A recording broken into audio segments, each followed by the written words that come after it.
Hi there, everybody, and welcome to the Growth Execution Podcast. Great to have you with us this week, and also delighted to be joined by Michelle Hougland of Paladin Global. Michelle, how are you? I'm doing great, Mal. How are you, my friend? I'm exceptionally well. Also, really good to have you here. So we're very excited about launching, about how businesses grow, how they scale up, as you know. And so wondered if you wouldn't mind just talking us through perhaps your launch story. How did you get going first? Absolutely. So this is my passion story, so to say. This was where it transformed for me, where I turned from an employee over to an entrepreneur. I love business. I always have. I was running a dental practice and on maternity leave, had my sweet little newborn at home and in my arms. And I had every intention to return back to work until I saw those beautiful blue eyes. And I'm like, oh my gosh, what am I doing? She's only going to be this small once. I have got to replace my income, and I've got to do it quick because she's only going to be this small for once. So I frantically looked for something to replace my income, and that enters eBay into my story. That started my online reselling journey, which I'm still doing. She's almost 17 now, so I'm an eBay power seller. I sell on many platforms, and I just love it. Wow, that's great. And there's many people who will have been sitting, perhaps at home, perhaps on furlough, perhaps suddenly made redundant, or just want to take a completely different role in their lives. As you say, perhaps it's a family story. So, what advice would you give to those people who perhaps listening in right now? Well, I would say two things. One, I jumped in 2 feet. I jumped in literally 3 weeks after I started seeing that I could make profit and replace my income. I just jumped right in. I may not recommend that you do that so quickly as I did, because of course it was quite a learning curve, but that defines who I am today. That's why I'm so passionate to teach others how to fast track their journey to success, because I had such a bumpy road that first year, 2 years. I mean, mind you, this was before YouTube. This is before Amazon was still a bookstore. So there was just so many different changes in the marketplace. So I jumped in both feet. I do recommend you do that, but try to give yourself a little more education first. But I was desperate. So understood. And hopefully there are people obviously who perhaps have that time, and there may be those that are perhaps a little bit more urgent as well. What lessons were there? What did you learn? You said it was kind of bumpy. So one of the biggest lessons I had to learn, and I was pretty young when in my entrepreneur journey, is organization and systems. That was a big thing, and just those day in, day out incremental successes, and just continuing to. That's the biggest secret, I think, to success, is just knowing that you're going to have to grind it out day in and day out, and just don't give up. So organization and systems were very key to me. Did you set yourself sort of daily targets? I did. Well, actually, mine was more of a weekly target. I would do my sourcing on Fridays and Saturdays, do my photos Mondays, Tuesdays. I started adding in consignment clients so I could get free inventory, which was fantastic. And then, I just kept repeating that cycle over and over. Right. And for those listening in, was there a particular systems or as in, did you use any kind of online tools or anything like that? Or do you right now that you think are particularly useful? Well, I didn't find anything back then. So this was 2004, 2005. And the online marketplace just wasn't what it was today. I had patients. I had people mailing me checks for their eBay purchases. So this kind of like, people just weren't comfortable with the online purchasing. So there really wasn't as many online programs that I found that suit my needs. So I developed my own. I developed, as far as my own spreadsheets, my own systems in that regards. It's stuff I've now shared with my students in my course, because I found that now there is GoDaddy, I've heard, is fantastic for that. But back then I just had to make it myself. And so I tailored it to my own needs, and I love it. It works really well. Wow. And that's still a process and some features that you use right now. That's fantastic. Do you work kind of collaboratively with other kind of partners around? Obviously you use the various eBay and things like that. Is there a network of people that you've kind of brought up as well? There is as far as helping me on my business, is that what you're talking about? More mentorship? Yeah, that sort of thing. So, are there people that you go to for advice, for connections, things like that? YouTube. I tell you, I have my own YouTube channel. I've had it since January of last year, where I just love to give free, quality content to help others who want to do the same thing. But I have gained so much content and mentorship through YouTube and connecting with different full-time resellers. And I've learned some great things that I wouldn't have thought to look for to resell, so that we can continue to feed off each other's businesses and make each other stronger. Yes, superb. And so talk us through then what actually the process is within your business. How do you kind of build that out and your products and services?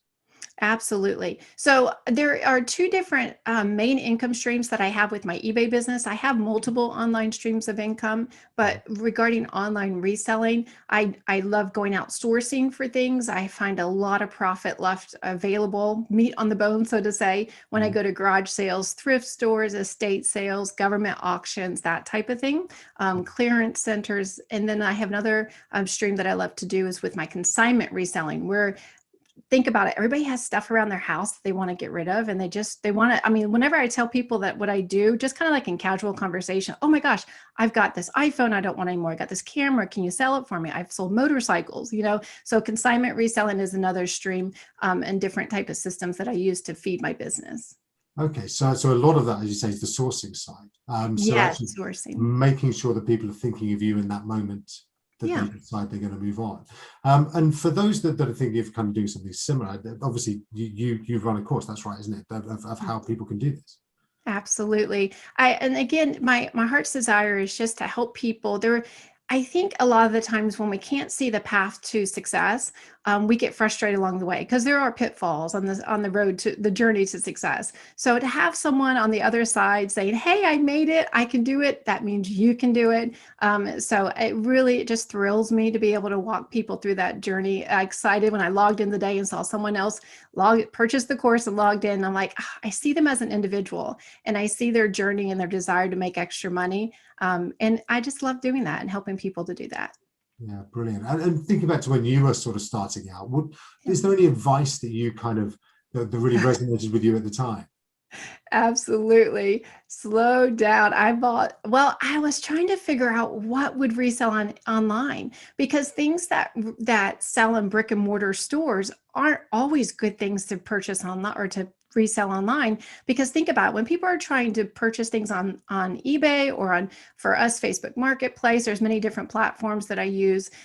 They are entering in keywords. They're trying to find a specific brand. They're not just kind of browsing most of the time. So online reselling, you have to really go to the brands that people are already looking for to resell. So when I first got started, oh my gosh, Mel, I bought everything and anything I could try to resell. And I had a ton of garage sales on my own to clear out that inventory, but you learn pretty quickly or you don't stay in business. Wow. And is there a particular item or a particular moment that really sort of sums up those kind of that breakthrough moment for you? Was there anything in particular? Well, I love the treasure hunt. And so I don't think, no matter how big my consignment client inventory gets and how that grows, I love the treasure hunt. It's so fun getting up with my daughter early on Saturday morning, go get our Starbucks and go looking for treasures. But I have to say, one of the things that did my aha moment for me is when she was tiny. She was she was in a backpack at the time, so she was a little baby. And we went to this thrift store, and I asked the lady, "Do you have any old cameras?" Which are definitely one of my favorites to resell and keep. And she said, "Yo, yeah, I got a box in the back." So she brought it out, and I was like, "How much?" She's like, $1 a camera. And I'm thinking, oh my gosh, that's way too cheap, but okay. So I got the whole box, took it home, and come to find out I had purchased a rare white Polaroid camera. So my $1 turned into 100, and I was hooked. That was just, I was like, oh, this has so much potential. Yeah, fantastic. And in terms of kind of going out and doing these treasure hunts, do you find that you have to go further and wider now because you've scooped up pretty much everything?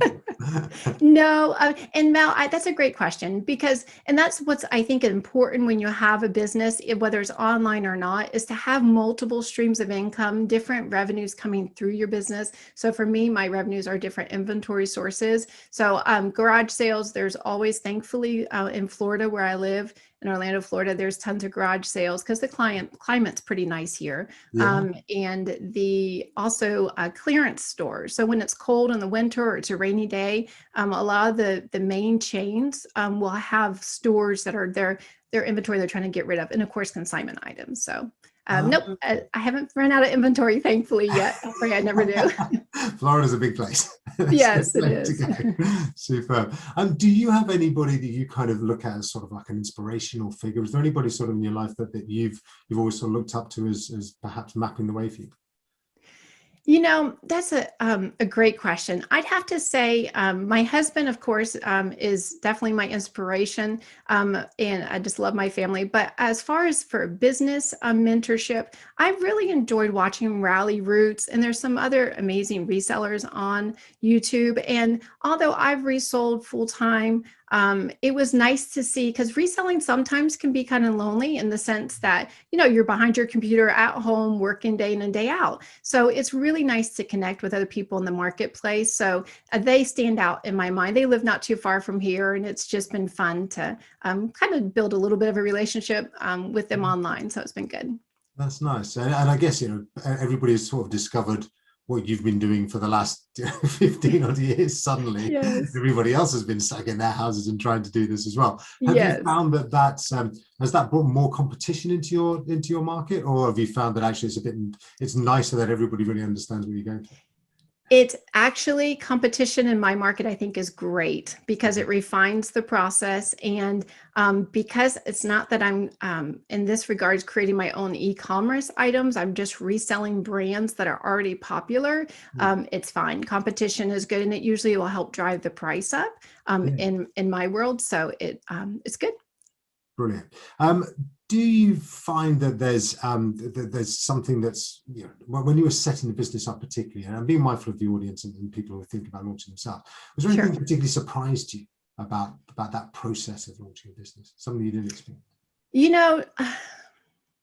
Setting it up, I think not mainly a surprise, but for me is just getting over the hurdle of getting all of your, getting your business checking account setting up, set up, getting your business set up, getting your sales tax set up. Don't let that stuff overwhelm you. I was actually pleasantly surprised that it wasn't as hard as I thought. Sometimes I think that kind of stuff can be intimidating to new sellers. Sales tax seems to be the one my students seem to be like, and I'm like, it's okay. It's not going to bite. eBay helps figure it out for you. You just send your reports, your payments in. It's not a big deal. So yeah, surprising that it's not as hard as people may think it is. That's brilliant. So that kind of start up the administrative side of things that, like you say, can be quite scary. Actually, at the end of the day, it's okay for most people, and there's help out there regardless, right? Yes, definitely. Brilliant. Is there anything that you kind of wish you knew back then? Oh yes, this is the bit. I guess for lack of a better word, I kind of preach this on my channel, is run your sold comps. Oh my goodness. And what I mean by that is, and I've been doing this for almost 2 decades. And Mal, I did it again 2 or 3 weeks ago. I got too confident at a garage sale. I'm like, this is a good brand, bought it, came home, and I'm like, well, I'm going to make my money back, but not a lot more after that. It's like, why didn't I do it? So running your sold comps, when you're at a garage sale or you're outsourcing inventory, before you put your hard-earned money out to purchase something to hope to resell, look at what has already sold. eBay makes it really easy. I have videos on that as well on my channel where I show you step by step where to use the filters in the mobile app. And you can pull it up right there and decide, although you may think this is a good item to sell, does the market support that purchase? So sold comps. That's brilliant. So actually you can be standing in the garage sale and having a look at what this item might sell for, and I guess could you then like haggle with them and say, look, I can only make this much. Is that a thing? Yes. Well, I don't show them that. I typically try not to announce that I'm a reseller. It was so cute when I first started. I was so excited. I got my eBay hat, my eBay shirt, and I go to garage sales, and I was like, don't do that. Because if they think you're trying to make money off of it, sometimes you won't get the best deal. So I keep it a little more incognito and just like, hey, will you take that? And negotiation is definitely an art to learn. I have something like a special offer in one of my course funnels where I do add in a course that teaches a bonus type thing that teaches about negotiations, because it's definitely a dance, but I find it fun. People are nice. As long as you're nice to them, most of the time you're going to get a great deal and it's a win-win.